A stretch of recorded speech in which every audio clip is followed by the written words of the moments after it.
Hello everyone, good morning, good afternoon, good evening, depending upon when you are watching this video lecture. In the earlier sessions we discussed about the valuation of perquisites, in which particularly the valuation of perquisite in respect of rent-free accommodation we have discussed earlier. Now let us continue the discussion on valuation of some more perquisites, and one of the very important such valuations is the valuation of perquisite in respect of motor car that is provided by the employer to the employee. So that is what is the subject matter here: motor car provided by the employer to the employee, and we know that it is going to be taxable only in the hands of specified employees. But one more point to be noted here is, if at all this vehicle is provided by the company or employer only for travel between office and residence, if at all this vehicle is given to the employee only for travel between office and residence, it shall not be regarded as a benefit. That means it is not taxable. So if the question says vehicle is provided to the employee for commuting between office and residence, not taxable. That is not even considered as a benefit. But remember once again, if at all transport allowance is given by the employer to the employee for commuting between office and residence, that would have been fully taxable. But if car is provided by employer to the employee for the same purpose, it is not taxable. Then what are we talking about here? We are talking about the motor car given by employer to employee, particularly for personal purposes. Sometimes it is partly personal, partly official. Then also, how to calculate the value of perquisite in respect of motor car is what this table tells us.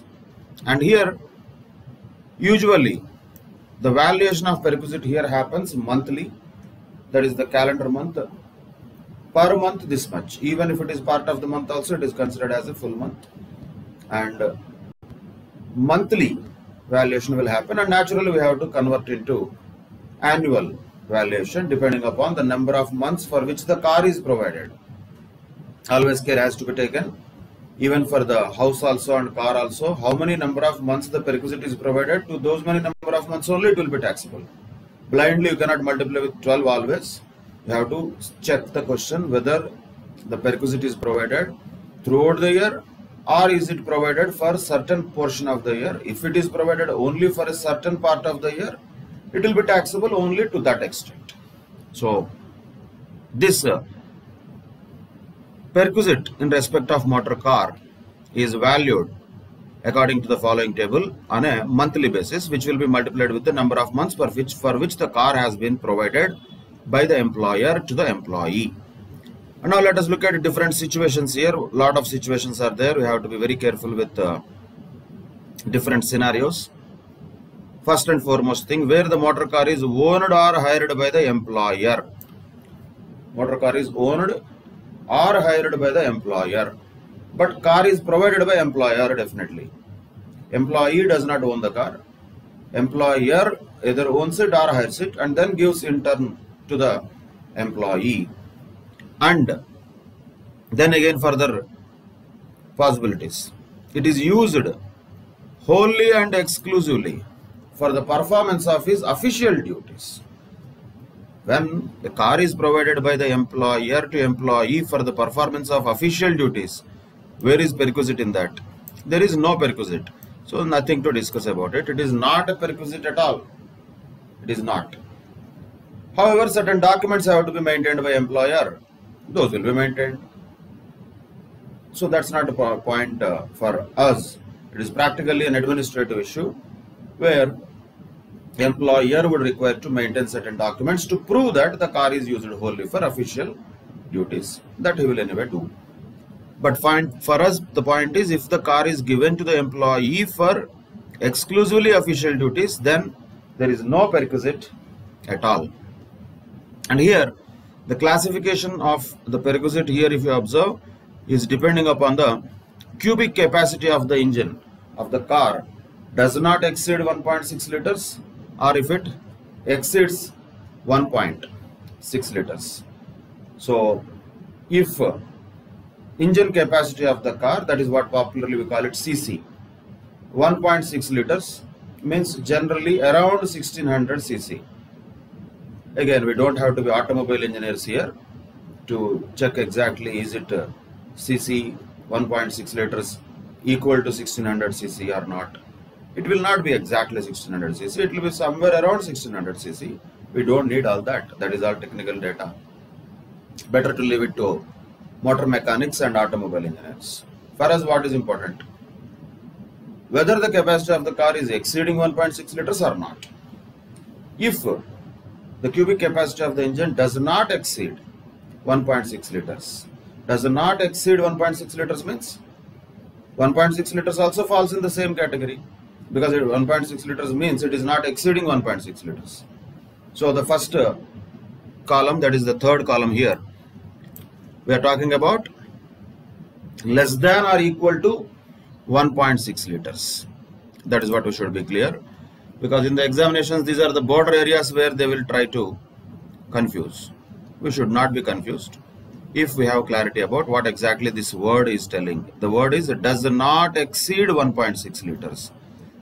That means even 1.6 liters also is something which is not exceeding 1.6 liters. So less than or equal to 1.6 liters is first category.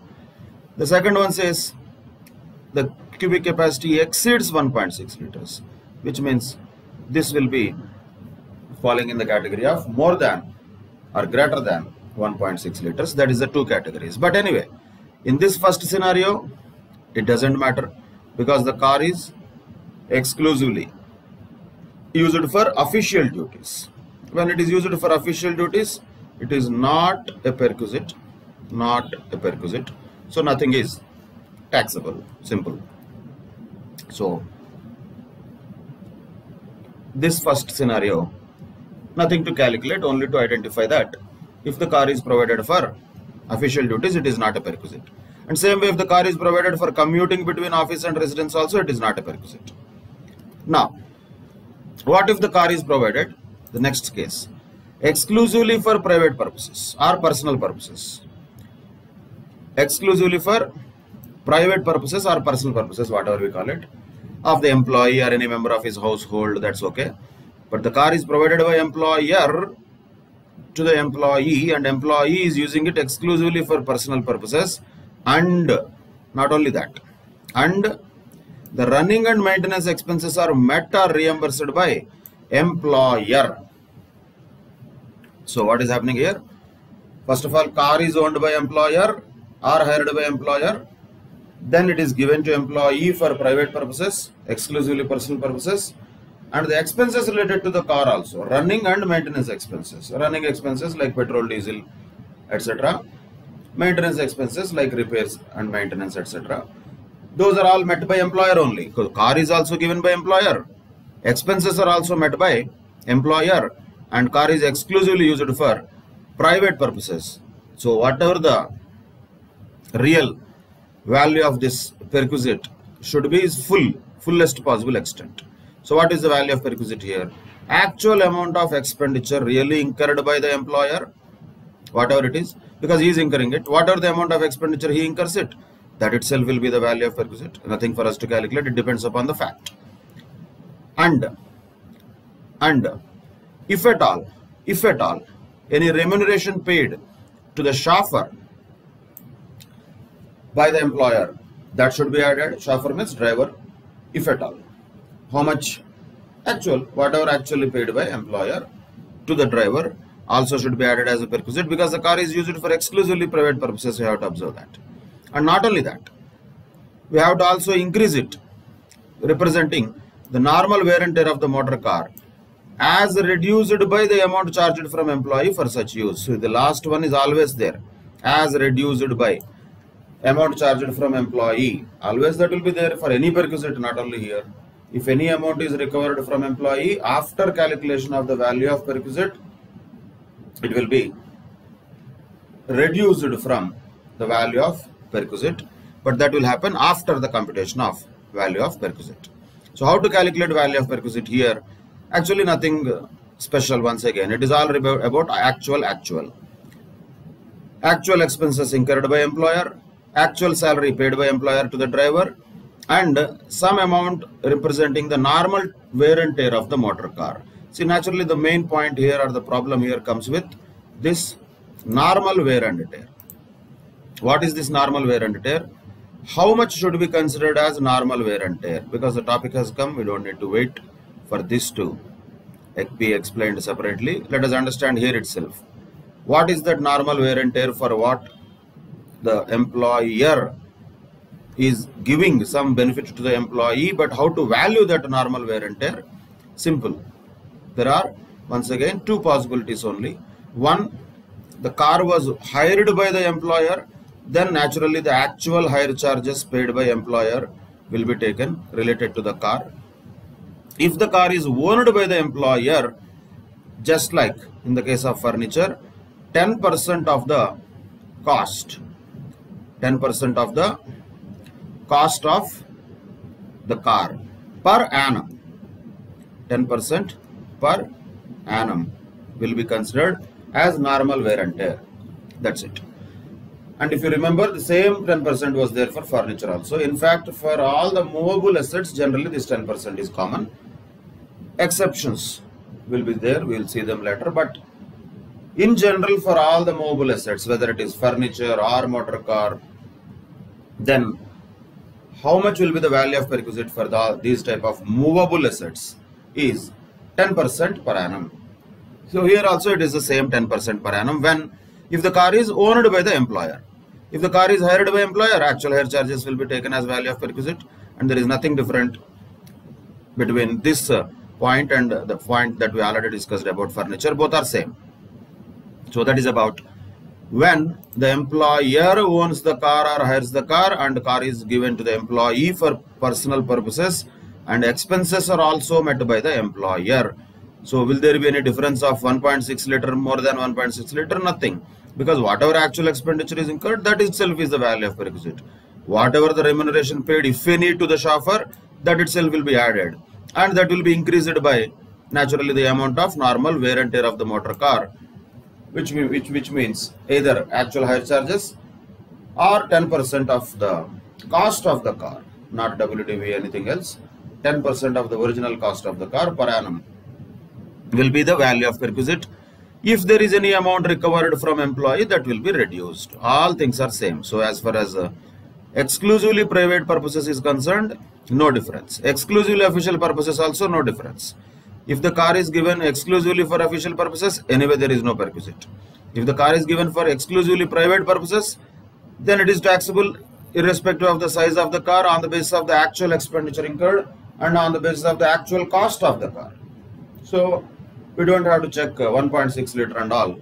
In both the cases, if the car is used for exclusively private purposes also, exclusively official purposes also, naturally there will not be much for us to do in those cases. So less likely to be asked as a question. What is more likely to be asked as a question is the next one, where the car is used partly for official purposes and partly for personal purposes. That is the point. Then becomes difficult. So how much for official, how much for personal? Can he have all the details of each and every kilometer? This many kilometers for official, this many kilometers for personal. Practically it is just impossible. Nobody knows that.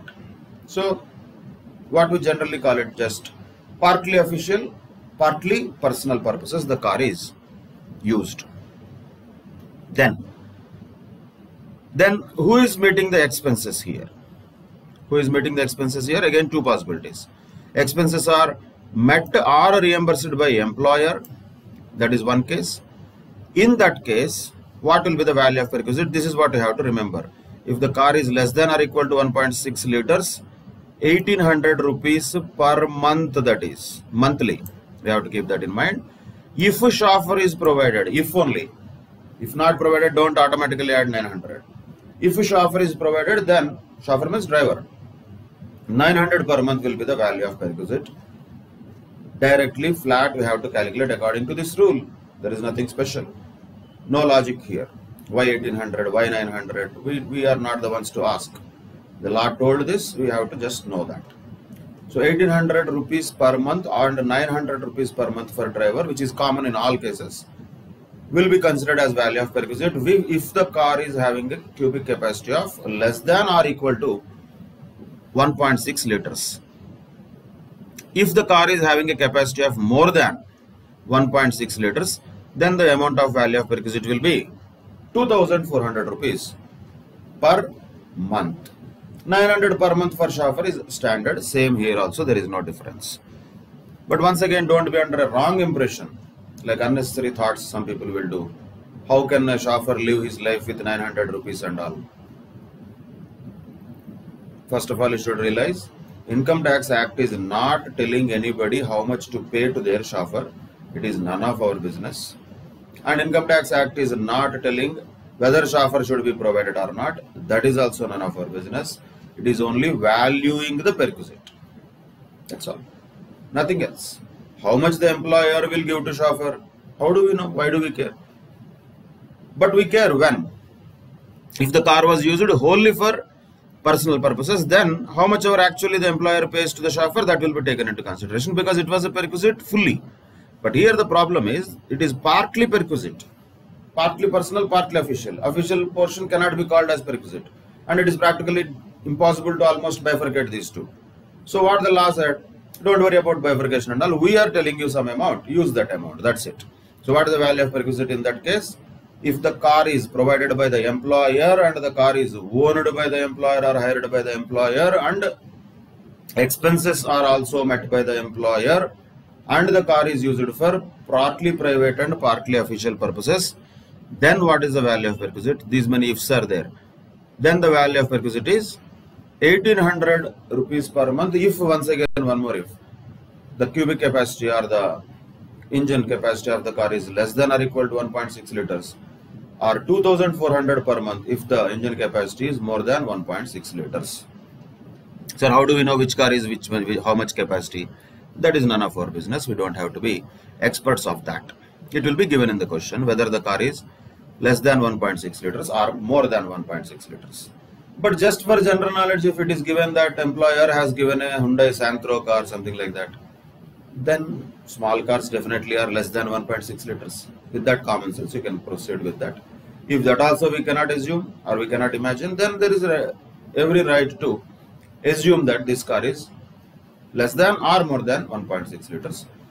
I would suggest generally, if nothing is given, assume that it is less than or equal to 1.6 liters. Most of the cars that we normally see on the road, sedans particularly, are less than or equal to 1.6 liter only. Rarely the cars are more than 1.6 liters, like Innovas, bigger cars. Those are all Fortuners. Those are bigger ones. So that cannot be assumed unnecessarily. So what is normal common is less than 1.6 liters if a doubt persists. But if the question is clear, it is mentioning that a Hyundai Santro car is given or a Maruti Alto car is given, I will assume it is more than 1.6 liters, doesn't make sense. So reading the facts of the case is, as usual, always very, very important. But what is the provision? Numbers that is to be remembered ultimately. 1800 or 2400 per month is the value of perquisite. If chauffeur is provided, 900 per month is to be added to the value of perquisite. Already what is calculated using 1800 per month or 2400 per month. But this is when the expenses are met by employer. So what if the expenses are fully met by the SSC, and naturally SSC is employee? If the employer is not meeting expenses but SSC is meeting his own expenses, then where is perquisite? Yes, there is perquisite still. Why? Here car is provided by employer only. Expenses are just met by employee. Car is still a perquisite. Car is still a benefit or a facility or an amenity that is provided by employer to the employee. So there is perquisite value, but naturally it will be lesser than the earlier one. So now how much will be the value of perquisite? Either 600 or 900. That is the value of perquisite towards the provision of motor car by employer to employee when, if the expenses are met by employee, then 600 or 900 as the case may be. If the expenses are met by employer, then 1800 or 2400 per month as the case may be. Driver salary 900 is always the same, there is no change in that. But when do we need all this? When the car is used for partly official purposes and partly private purposes, and employer is giving the car, who either owns it or hires it. That was the first category of perquisites in respect of motor car. You need to remember these things very well. If a car is used for wholly official purposes, there is no perquisite. If car is used for wholly private purposes, then whatever actual expenditure incurred plus 10% of cost of the car or hire charges plus actual salary paid to the driver, if given, will be the value of perquisite irrespective of the size of the car. But if the car is provided by employer but it is used for partly official and partly private purposes and expenses are borne by employer also, then 1800 or 2400 per month will be the value of perquisite depending upon capacity of the car. If the car is provided by employer and expenses are met by employee and the car is used for partly official, partly private purposes, then 600 per month or 900 per month as the case may be will be the value of perquisite. That is the summary of first category where the car was provided by employer. Now second case, if you look at it, employee has a car, his own car.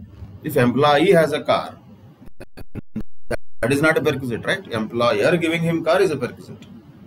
Employee has his own car, let us say he is incurring his own expenditure, then there is no benefit coming from employer. But even then there could be a benefit. Why? Because employee might own the car, employer can meet the running and maintenance charges. Then there is a perquisite? Definitely yes. So what is this case? Employee owns the car, but the actual running and maintenance charges are met or reimbursed to him by employer. So the expenses of the running and maintenance of the car are met by employer. But car is not employer's car, it is employee's own car. Then naturally once again a lot of other things will come. What if this is used for official purposes? As usual, not a perquisite, not a perquisite. Simple. What if it is used for fully personal purposes? Then it also is not a perquisite, naturally. Why? Fully personal purposes, actual expenses will be incurred. If it is fully personal purposes. If it is the expenses are also incurred by employee, then it will not be perquisite. Because employee himself is owning the car and he is using his own car, incurring his own expenses for his own personal purposes, there is no benefit given by employer in that case. But here that is not the case. Here what we are talking, car is owned by employee but expenses are met by employer and car is used for official purposes, it is not a perquisite. What if it is used for private purposes?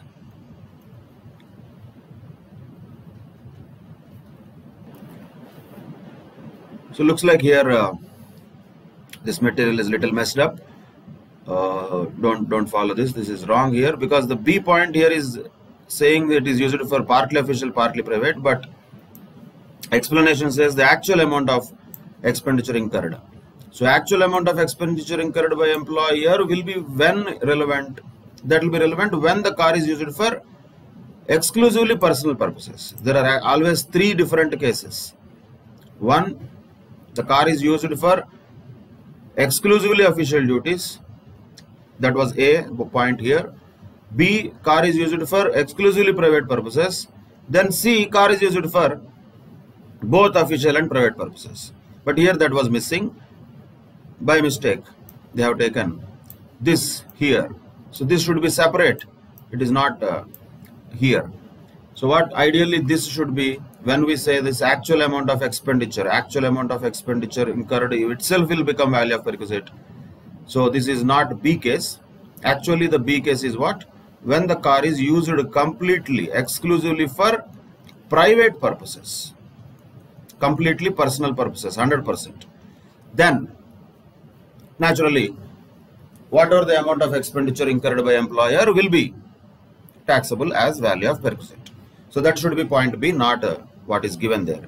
So exclusively official purposes, not a perquisite. Exclusively private purposes, actual amount of expenditure incurred by employer. But of course, if you observe, normal wear and tear is not there here. Why? Because the car is here owned by employee himself. Employer is not giving the car. Employee is owning the car. Employer is only meeting the expenses. So, in this case, if the car is used for exclusively private purposes, whatever the expenditure incurred by employer will be treated as value of perquisite. Now the C point, actually it should be not B. So whatever is given here ideally should be C. So the B point is this, which is when the car is used for exclusively private purposes, then the actual amount incurred will be treated as value of perquisite. C point is different. That is when the car is used partly for official purposes and partly for personal purposes. So the car is used for partly official purposes, partly personal purposes. Then how much will be the value of perquisite? That is to be separately looked at.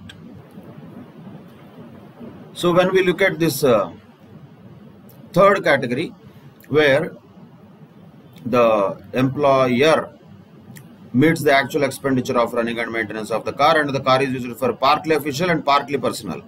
So what is given here is also okay, but they are not writing it clearly. Rather, they are telling that the actual expenditure as reduced by the item number 1C1 above. So again we have to go to 1C1 and see what was that. So what was 1C1? If you see, that was 1800 and 2400 per month. So we don't need to have cross references here. Simply the provision is here: actual expenditure minus of 1800 or 2400 per month. That's it. That is the provision for valuation of perquisite. What you have to take? Actual expenditure. Actual expenditure who incurred here? Actual expenditure is incurred by employer naturally. Minus of 1800 per month or minus of 2400 per month. That will be the value of perquisite in the C case, where the car is used for partly official, partly private purposes. Of course, the one which was missing here is B, where the car was used completely, exclusively for private purposes. Then entire actual amount of expenditure incurred by employer will be the value of perquisite.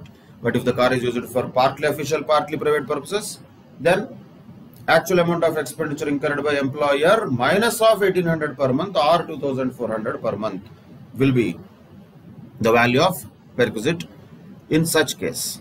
So that is about the valuation of perquisite in respect of motor car. In a nutshell, everything has to be just written also by you as a summary, where the car is owned by employer or hired by employer and it is given to the employee for the purpose of performance of official duties, it is not a perquisite. And if it is used for private purposes or completely personal purposes and running and maintenance expenses are also met by employer, then whatever expenditure incurred by employer plus 10% per annum of the cost of the car or hire charges paid by employer, as the case may be, will be treated as value of perquisite. But if the car is used for partly official, partly private purposes, and there we have to also see where the car is also given by employer, expenses are also met by employer, then the value of perquisite is 1800 per month or 2400 per month. But if only car is given by employer but expenses are met by employee, then the value of perquisite is 600 per month and 900 per month, with a chauffeur's salary to be added of 900 per month in any case. Same way, if the employee owns the car but employer gives the expenses related to the car and car is used for official purposes, it cannot be a perquisite. If it is used for private purposes, then whatever expenditure incurred by employer becomes perquisite. If it is used for partly official, partly private purposes, then actual expenditure incurred by employer, which is reality, minus of 1800 per month or 2400 per month will be the value of perquisite. In that case, when the car is owned by employee, but expenses of running and maintenance are paid or reimbursed by employer, and car is used for both official or private purposes. And 1800 when, 2400 when, that depends upon the capacity of the car. Less than or equal to 1.6 liters, 1800 per month.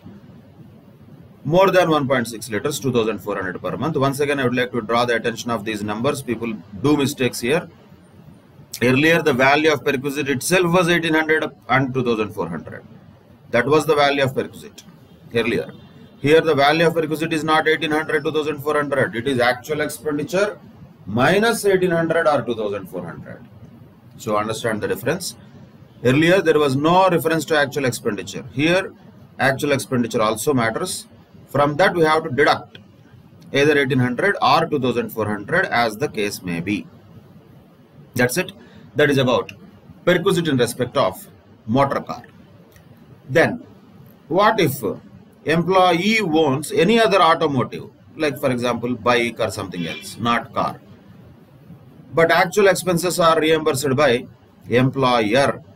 Naturally, if it is used for official purposes, not a perquisite. If it is used for fully private purposes, actual expenditure, that logic has to be applied here also. But only point is, what if it is used for partly official, partly personal purposes? Then, actual amount of expenditure incurred minus 900 per month. So, if it was car, then it was actual expenditure minus 1800 or 2400 per month. If it is not a car, if it is a bike or any other automotive, then actual expenditure minus 900 per month. Any automotive, the word is used. So, we can just use that liberal interpretation. In general, what automotive the people will take other than car? Bikes only, they will take two-wheelers, let us say. What if the employer gives auto to employee to come to office? What if the employer gives tractor to employee to come to office? Still the same provision is applicable because the law says any automotive. But that is very unlikely. So, yes, we can have some thoughts about what possibilities are there, but at the same time, we have to also follow the general norms, what happens in reality. So, any other vehicle other than car, if the employer is meeting the expenses of that, then whatever the amount of expenditure incurred by the employer minus 900 per month will be the value of perquisite. Okay, that is the value of perquisite in respect of motor car. Now, some other special points will be there. What if more than one motor car is provided by the employer to the employee? Then what should we do? What should we do? If the question says employer gives two cars and both are used for partly official, partly personal, then can we say both of them as partly official, partly personal? Answer is no. We cannot take that. There what we have to assume here, the point what the law says here is, if at all more than one motor car is provided by employer to the employee, then only the value of perquisite in respect of one car can be calculated as if one car is used for partly official and partly personal purposes. And what about the remaining cars? They will be considered or deemed to have been exclusively used for private or personal purposes. Full amount becomes taxable, not 1800, 2400, 600, 900, no. Full amount will be taxable, whatever the actual expenditure incurred, and if the employer provides the car, 10% of the cost of the car or higher charges will be taxable. So what is the essence of this? If more than one motor car is provided, you cannot say all are used for partly official, partly personal, not possible. Only you can choose one such car as partly official, partly personal, where the law has given the calculation, and all the remaining cars will be deemed to be, they are all presumed to be used for exclusively private purposes, which means valuation happens according to actual expenses, not according to the amounts given in the law. So that is one point to be noted. Documents to be maintained by employers, that's okay, they will maintain. Why should we worry about them? They will maintain, that is practical thing. And what is normal wear and tear? Already we have taken that. What is normal wear and tear here? 10% per annum of the actual cost of the motor car is what is called as normal wear and tear if the car was owned by employer. What if the car was hired by employer and then in turn given to employee?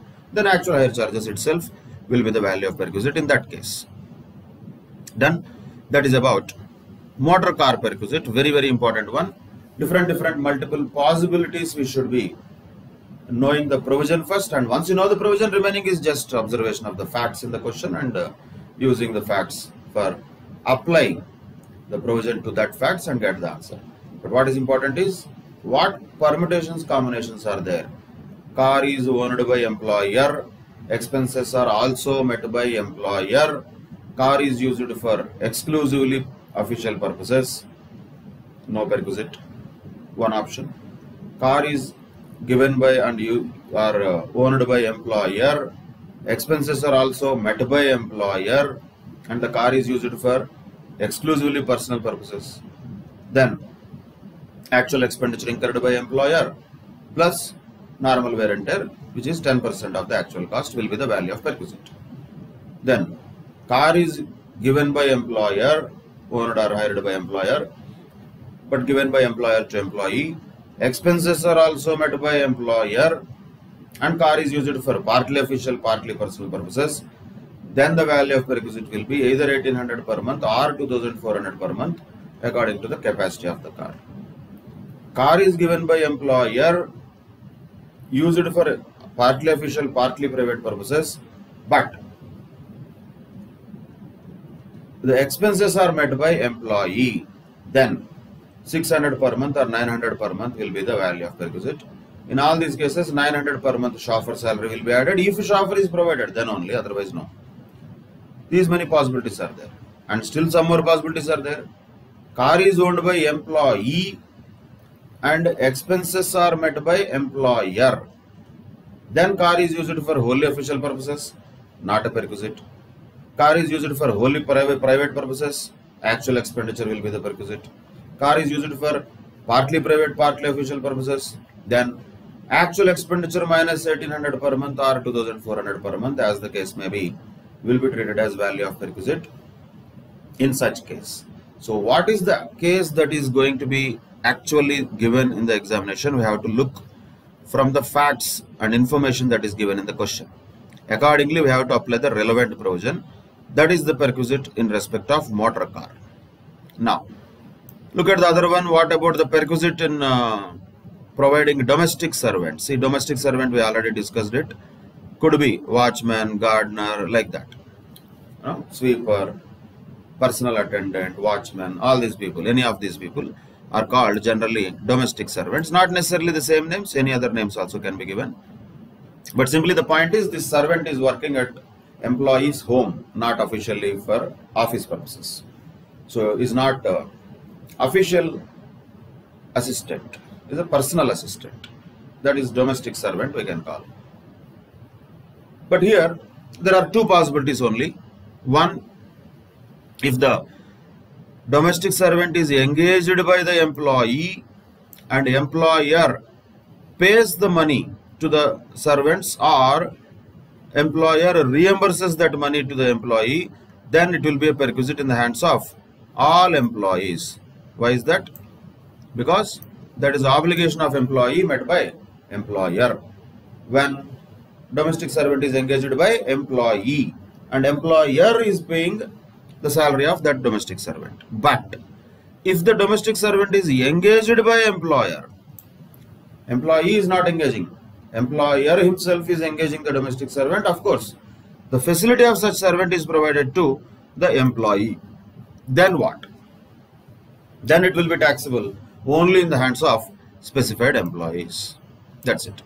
How much will be taxable, sir? Whatever the value of benefit that employer actually gives, that will be taxable. There is no limits or there is no amounts here mentioned. Now onwards, many perquisites will be there which will depend upon actual amounts spent by employer.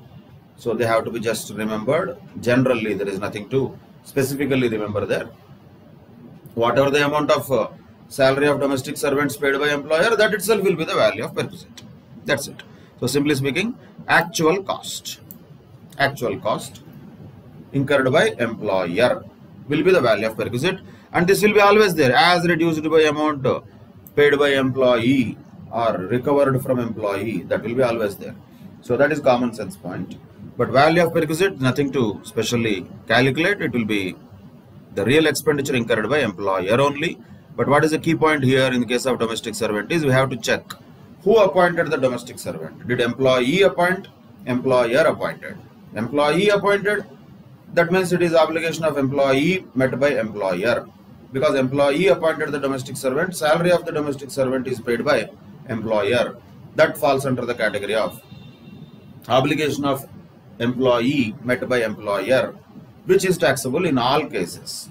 In the second case, if employer only appointed the domestic servant and then later he has provided that some domestic servant service to the employee at his home, that becomes a perquisite also, but that will be a taxable perquisite only in the hands of specified employees. That is the only difference here, and that's what is asked also in the illustration number 18. Mr. X and Mr. Y are working with Gamma Limited. As per the salary fixation norms, the following perquisites were offered. For Mr. X, let us see who engaged a domestic servant at the rate of 500 per month. Who engaged? X himself engaged, means employee has engaged. But the employer reimbursed the entire salary, that is 500 per month, to Mr. X. What about the taxability in the hands of Mr. X? Of course it is taxable, because it is taxable in all cases when employee himself engages the domestic servant and employer reimburses the salary of such domestic servant. So 500 per month means 6,000 rupees is taxable in the hands of X, even though he is not a specified employee, still it is taxable. Second case, Y. He was provided with a domestic servant. So just words different and a practical difference. In the case of X, X engaged a domestic servant and employer reimbursed the salary of such domestic servant. In case of Y, employer himself is providing Y with a domestic servant at the rate of 500 per month. That means it is taxable only if Mr. Y is a specified employee, and here in the question it was given both are not specified employees. So practically it is just illogical, we know that, because persons who do not have a salary or gross salary of not even 1 lakh, they are provided with domestic servants by the employer, is inconceivable. But still we don't have to worry about them. It's not our job to do research on the problems. Our job is to answer the problems.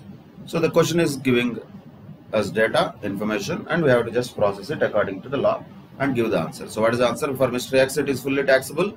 For Mr. Y it is not taxable. That's it. That is a provision of domestic servant. So for Mr. X it is taxable. It will be taxable in the hands of Mr. X. Whereas in the case of Y, there is no perquisite element in the hands of Y, since he is not a specified employee. That is a domestic servant. Another perquisite. What if gas, electricity, water is supplied by employer? Naturally, not in the office. Office gas, electricity, water is that is employer's duty. But at the home, at the residential accommodation of the employee, employer is providing the gas, electricity, water. Here also the logic will be same. Just like the domestic servant, if employer reimburses that money for such expenses, like employer pays the gas bill of employee, employer pays the electricity bill of employer, water bill of employee, then that will be taxable in case of all employees, if the employer pays or reimburses such expenses. But on the other side, what if the employer himself provides that to the employee? Then it will be taxable only in the hands of specified employees. Then a question comes, what is the amount or value of perquisite? Whatever the actual cost only will be the value of perquisite. But here there are two possibilities. Employer himself is not providing out of his own sources, but he is paying it to other agency. Some payment is made to other agency. Then whatever the amount paid will be naturally the value of perquisite. But what if employer himself is a gas company? Let us say a gas company HPCL giving its own employees gas cylinders free of cost, or electricity company like NTPC providing electricity to the employees in their residential colony free of cost, like that. Then what? They are providing, the employer is providing from their own sources. There is no money that is explicitly spent by employer. So what we have to take? No option. What is the manufacturing cost per unit incurred by the employer? That will be treated as value of perquisite. In both cases, it is just actuals. It has nothing to do with any numbers given in the law. So you just need to remember, if employer provides gas, electricity, water from the own sources, we take the manufacturing cost per unit multiplied with the number of units provided to employee. What if the employer provides gas, electricity, water to employee but not from his own sources? He procures it from somewhere else and then in turn gives to the employee. Then whatever he pays to that agency, third party, will become the value of perquisite. That's it. That is gas, electricity, water. Now, one more important perquisite that is related to educational facilities. Educational facilities. So, if at all, once again, the school fees of the children of employee or member of household, if it is reimbursed by the employer, if it is paid or reimbursed, these words are important, then it will be a perquisite in the hands of all employees. Naturally, that will be taxable. How much, sir? How much ever is paid, that is taxable. However, if the educational facility is provided in the school maintained by employer or in any school by reason of his being having employment with free of cost or concessional rate, then it would be perquisite in the hands of specified employees only. So if at all educational fees or bill or expenditure of employee met by employer, then that is fully taxable for all SSEs. But not that payment or reimbursement is happening. Employer himself is providing education to the children of employees. Then what? There we have to look at various circumstances. What if the education institution itself is maintained and owned by employer? In the case of medical, we know it was not taxable. It was not taxable if medical facilities provided to the employees in the hospital owned and maintained by employer. Don't mix that here. Here that is different. Here it is taxable. Taxable. How much will be taxable? The cost of such education in a similar institution in the same or near locality. So that will be the value of perquisite. Because employer is providing the education directly, or the employee is having, or employee's children are having admission in this education institution just because of the reason of being in employment of that employer. So because of that, they got admission there. Both are similar, not much difference, so don't worry about the minute things like that. Employer is providing education to the children of employees. Then where? Either in the school employer himself owns, or in the school in which the employee's children get admission only because of the employment. So in that case, what is the value of perquisite? The cost of such education in a similar institution. Interpretation issues. Liberal interpretation tells us only the excess amount can be taxable. Strict interpretation tells us full amount, entire amount will be taxable. Both ways it can be taken. So it depends upon our choice. How do we take it? Liberal interpretation can very well be taken without any problem because that gives benefit to the SSE. For example, if the cost of such education in a similar institution is coming to around 1200 rupees per month per child, then we can take 200 per month per child as a taxable value of perquisite. That is also okay. Or we take entire 1200 per month per child also is also okay. Why? Because the law never said 1000 rupees per month is exempted. The law only said there is no perquisite if the value of such education, the cost of such education does not exceed 1000. If the word is very clearly interpreted, we cannot take excess of 1000. We have to take the entire amount as perquisite, because that does not fall under this exceptional category at all. So that is subject to interpretation and subject to our own assumption in the exams. How do we actually apply it? But you have to remember, definitely this 1000 rupees per month per child is the value of perquisite we are talking. It is not money. It is not even fees reimbursement. This is what actually employer providing educational facilities to the employee. But this 1000 rupees is available only to the children of the employee, not for any other household members. Because per child is the word used, so only child is eligible for this 1000 rupees per month per child benefit. So what if the education facility is provided somewhere else? Then there is nothing else. Directly it becomes fully taxable. Whatever the amount of expenditure incurred by employer in this behalf will be taxable. And naturally, always if there is any amount recovered from the employee, that will have to be reduced naturally. That is always there. That is about educational facilities provided by employer to the employee in his own school or own institution. If employer provides, we have to take what would have been the cost of such education in a similar institution in the same or near locality. But if such cost does not exceed 1000 rupees, we can just ignore it as a perquisite.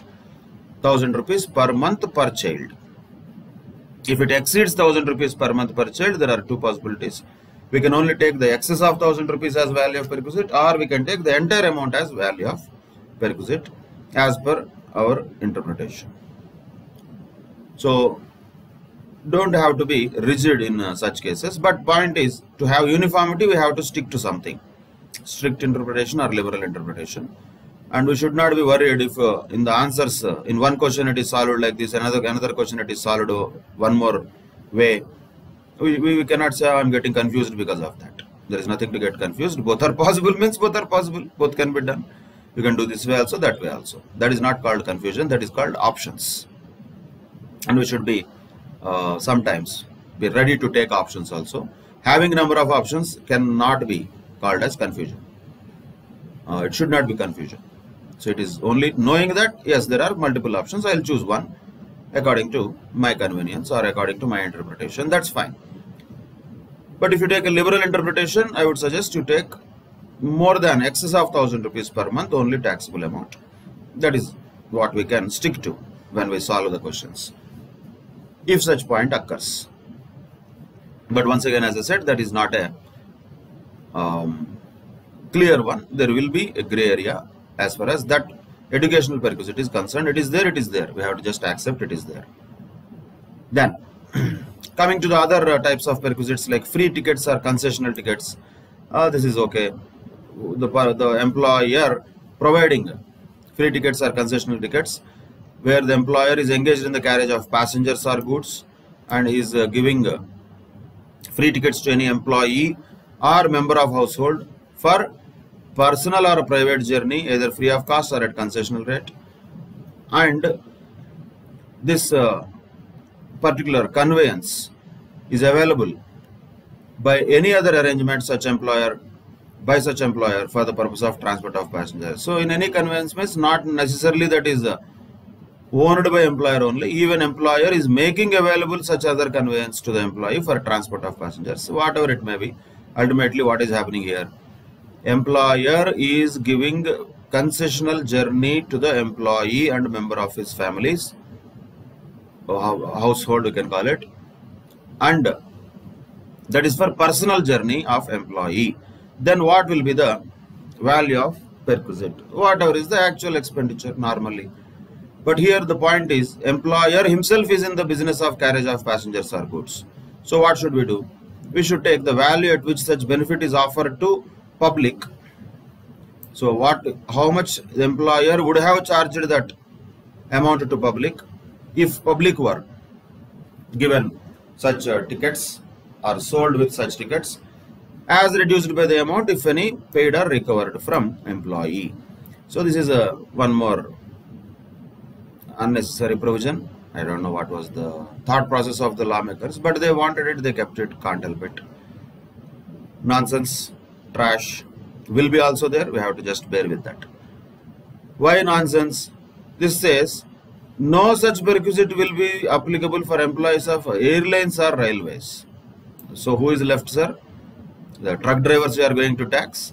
The RTC small conductors, drivers, which are small employees you are going to tax. What nonsense is that?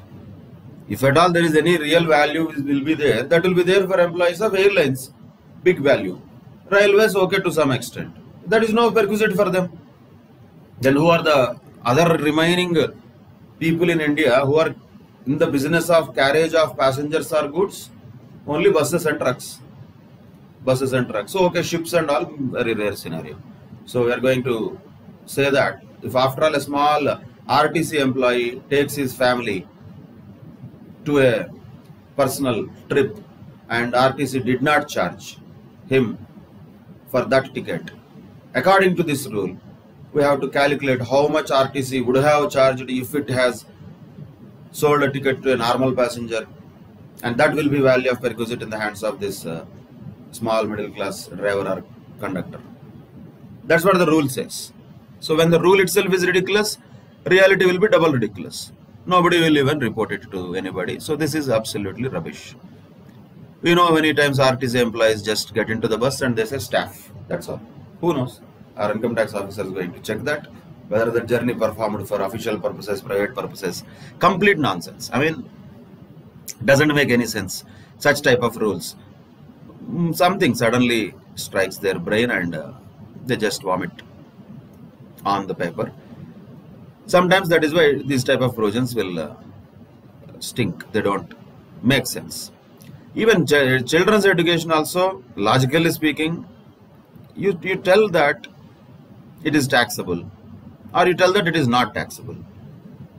How much would have been charged in a similar institution? What if there is no similar institution in the same locality? Question marks. So, lot of grey areas will be there in all this. And even 1,000 rupees exemption also was not clear. So, a lot of things are not really good when it comes to this rules part. But still, we have to use them wherever such points are given in the questions. Definitely, yes. That is our job. Though sometimes it looks very awkward. Some things are very clear. For example, rent-free accommodation, super clear. Motor car, fantastic. These two are calculation based, very clearly given how to calculate the value of perquisite.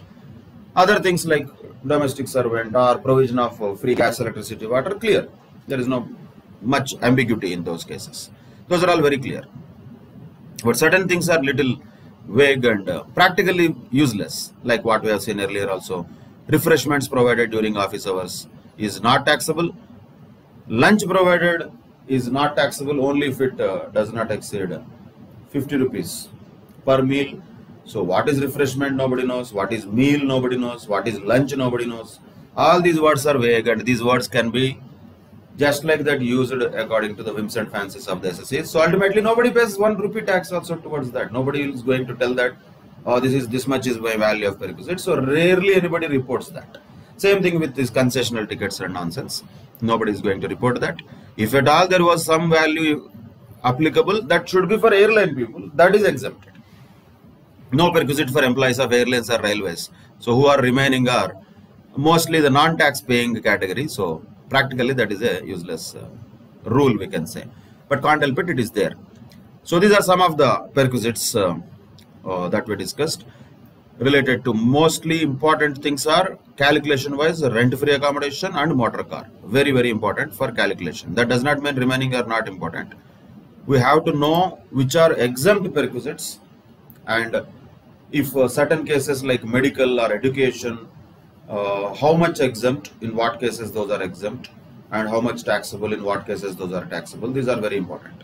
So rent-free accommodation and motor car, medical and education facilities are definitely 4 very important perquisites problems wise.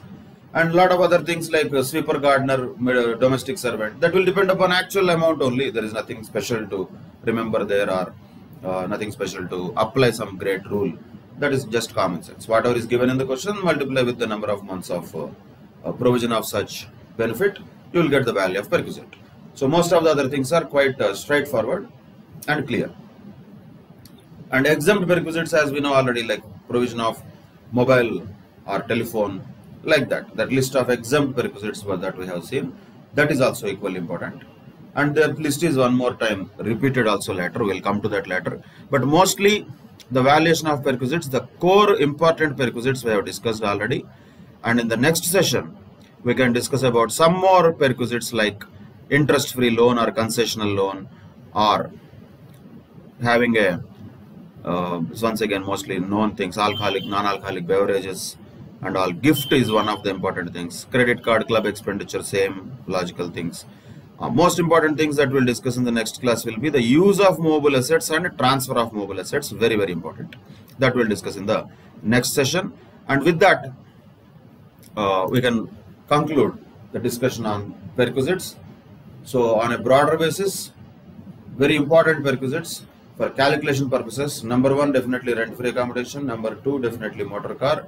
Remaining things will all fall somewhere in those numbers. But definitely any perquisite related provision or rule can be asked in the exam questions. So we should be thorough with the provisions, no other option.